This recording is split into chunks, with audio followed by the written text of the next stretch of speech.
अस्सलाम वालेकुम वरहमतुल्लाहि वबरकातुहू। मेरा आज का मौजू एक इस्तिलाही मौजू है। अल्लाह ताला से दुआ है कि अल्लाह ताला हम सबको नाफरमानी से बचाए और दीन पर इस्तकामत अता फरमाए, आमीन। बदकिरदार औरत और मर्द की सबसे बड़ी निशानी ये है कि वो रिश्तों की पहचान भूल जाते हैं। एक रोज एक शोहर जब बाहर से अपने घर में दाखिल हुआ तो देखता है कि उसकी बीवी ज़ारो की तार रो रही है।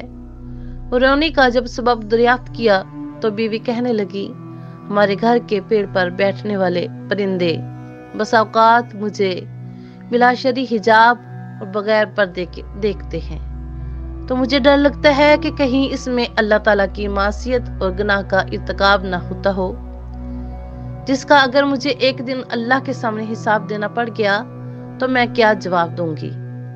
बस यही सोचकर और इसी खौफ से मैं रो रही हूँ। ज़ाहिर इंतहाई नेक और दीनी जज्बात से लबरेज बीवी का ये जवाब सुनकर शोहर बहुत खुश हुआ और उसकी इस दर्जाए पाकदामनी, पाकीज़गी और जज्बाए खुदा तरसी को देखते हुए आलमे बेखुदी में फौरन उसका माथा चूमा और उसी वक्त कुल्हाड़ी लेकर घर के पेड़ को काट कर बाहर फेंक दिया।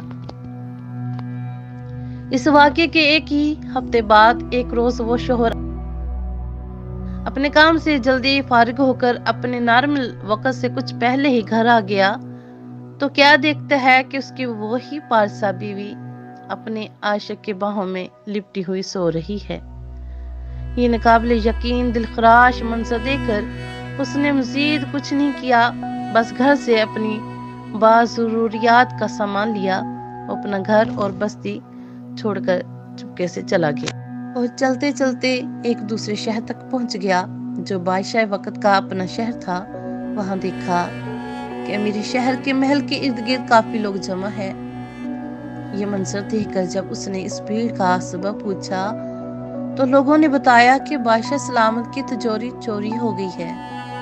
इस दौरान इस भीड़ से एक ऐसे शख्स का गुजर हुआ जो पूरे पैर के बजाय सिर्फ अपनी उंगलियों के तराफ के बल बहुत संभल कर बचा बचा कर इंतहाई एहतियात से चल रहा था। उस आदमी ने जब उस शख्स के बारे में पूछा कि ये साहिब कौन है तो लोगों ने बताया कि इस शहर के दीनी गुरु मजहबी पेशवा और शेख साहिब हैं जो अपनी उंगलियों के बल महज इसलिए चलते हैं ताकि उनके पाँव के नीचे कोई चूंटी आकर कहीं दब न जाए और उसकी मौत हो जाए, इस तरह वो नाहक कत्ले नफ्स के अजीम गुनाह के मुर्तकिब न ठहर जाएं। शेख साहब के मुतालिक लोगों का ये जवाब सुनकर उस आदमी ने फौरन बजस्ता कहा, अल्लाह की कसम मुझे बादशाह के खजाने और तिजोरी की चोर का पता हतमी मिल गया है, मुझे उसी वक्त बादशाह के पास ले चलो। बादशाह के पास पहुंचकर इस इब्तदाई हालचाल के बाद उस आदमी ने अर्ज किया, बादशाह सलामत, आपकी तिजोरी का चोर कोई और नहीं बल्कि आपके इस शहर के दीनी गुरु। बादशाह सलामत, आपकी तिजोरी का चोर कोई और नहीं बल्कि आपके इस शहर के दीनी गुरु और मजहबी पेशवा शेख साहब ही हैं। ये जवाब सुनकर बादशाह को सख्त हैरत और ताज्जुब हुआ, जिस पर वो आदमी मजीद यकीन दहानी कराते हुए कहने लगा, अगर मुझे इस इल्जाम में झूठा पाया जाए तो मेरा खून माफ, अगर इस इल्जाम के बदले मेरी गर्दन भी उड़ा दी जाए तो मैं भी उसके लिए मुकम्मल तौर पर तैयार हूँ। आखिरकार बादशाह ने उसका इतना पुख्ता जवाब सुनकर शेख साहब को फौरन दरबार में हाजिर करने का हुक्म दे दिया और इन्हें दरबार में लाया गया। पूछताछ और तहकीक के बाद आखिरकार शेख साहब ने अपना जुर्म कबूल और तिजोरी चोरी का इतराफ कर ही लिया।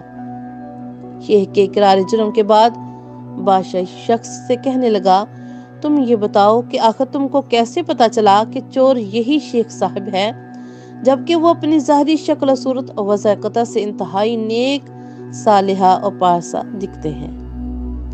बादशाह के इस सवाल का जो कीमती जवाब उस आदमी ने अपने साबिक़ाए तजर्बात की रोशनी में दिया वो जवाब ये था कि जब भी इज़हार पारसाई में मुबालगा आराई हो रही हो, जहाँ भी नेकी फजाइल के बयान में हद से ज्यादा दिखलावा नजर आए तो आप फौरन समझ लें कि वहाँ जरूर किसी बड़े जुर्म اور گناہ کو چھپانے کی کوشش ہو رہی ہے۔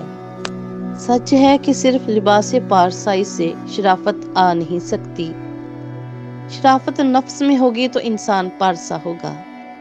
کردار کو کپڑے میں چھپا رکھا ہے تو نے، کپڑوں کی طرح تو تیرا کردار نہیں ہے۔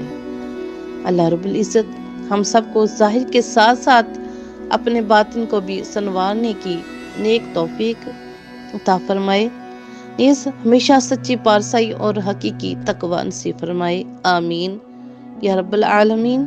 دعا میں یاد رکھیے گا۔